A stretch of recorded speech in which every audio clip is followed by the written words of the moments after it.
In this video, I'm going to talk about something extremely basic but very important, and that is how to practice conjugating verbs out loud in Italian.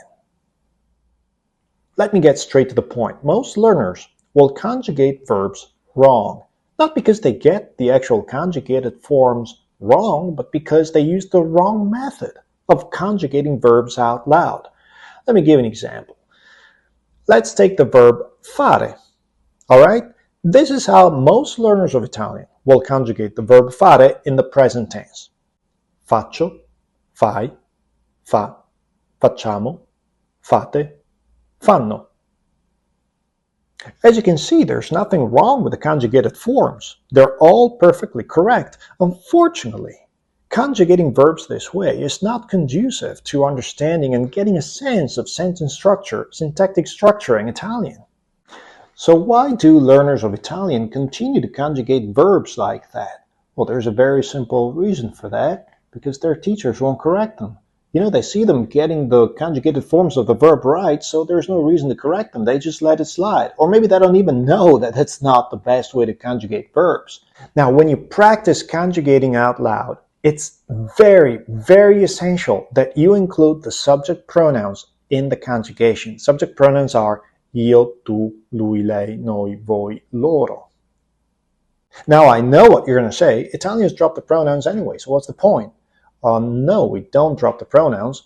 We just don't say them sometimes. And even when we don't say them, they're still there in essence. But we use them a lot of times anyway, especially for emphasis. For example, when we place a subject pronoun after the verb. So this is the proper way of conjugating a verb in Italian. Let's take back the verb fare in Italian. Io faccio, tu fai, lui, lei fa, noi facciamo, voi fate, loro fanno. Again. Io faccio, tu fai, lui, lei fa, noi facciamo, voi fate, loro fanno. Let's go with the verb andare. Io vado, tu vai, lui, lei va, noi andiamo, voi andate, loro vanno. And then, as you go, you will get faster. It's fine to get faster. Io vado, tu vai, lui, lei va, noi andiamo, voi andate, loro vanno. It's perfectly fine. But you need to include the subject pronouns. There's one last thing I'd like to talk about, and that's how to conjugate verbs out loud in the subjunctive mood. Now, if you're a beginner student at this point, you might not be too interested in it because you didn't get there yet. But you will, so you might want to listen on, because this is also very, very important. Now, I'm not going to go over, mark my preterition, all the rules that we talked about at the beginning of this video on how to conjugate verbs, including the subject pronouns and everything, okay? The same rules apply to conjugating verbs in the subjunctive, except that we need something more. We need to add one more element to the conjugated forms, and that element is the pronoun che. Now, when it comes to the subjunctive, 90% of the time, the subjunctive is connected, linked, closely related to the pronoun che. The two are inseparable. The pronoun che bridges the gap between the main verb, which is usually in the indicativo mood, and the dependent verb, which is in the subjunctive. So, for example, io penso che lui canti bene, right? So, che bridges the gap between penso and canti.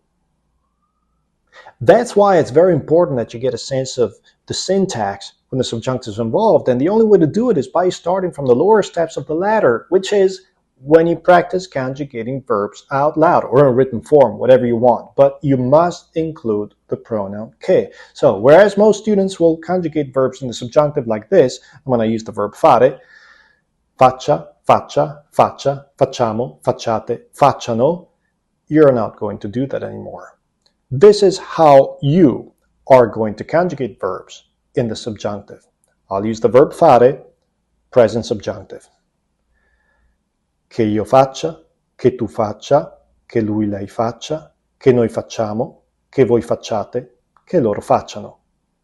Again, che io faccia, che tu faccia, che lui faccia, che lei faccia, che noi facciamo, che voi facciate, che loro facciano. Let me use the verb andare.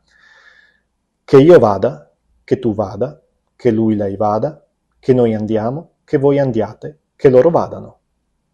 Again, che io vada, che tu vada, che lui, lei vada, che noi andiamo, che voi andiate, che loro vadano. Again, at some point, you will acquire speed, and you can do something like che io vada, che tu vada, che lui, lei vada, che noi andiamo, che voi andiate, che loro vadano. It's fine. Do whatever you want, but include the pronoun che and the subject pronouns for the subjunctive, whereas you include the subject pronouns for all other verbs in any other verb tenses or verb moods. All right, this is it for today. If you found the content of this video of interest and useful, please feel free to subscribe and hit the like button. If there's anything you'd like me to talk about in my next videos, please pop it in the comments and I'll be happy to address it. Thank you for watching.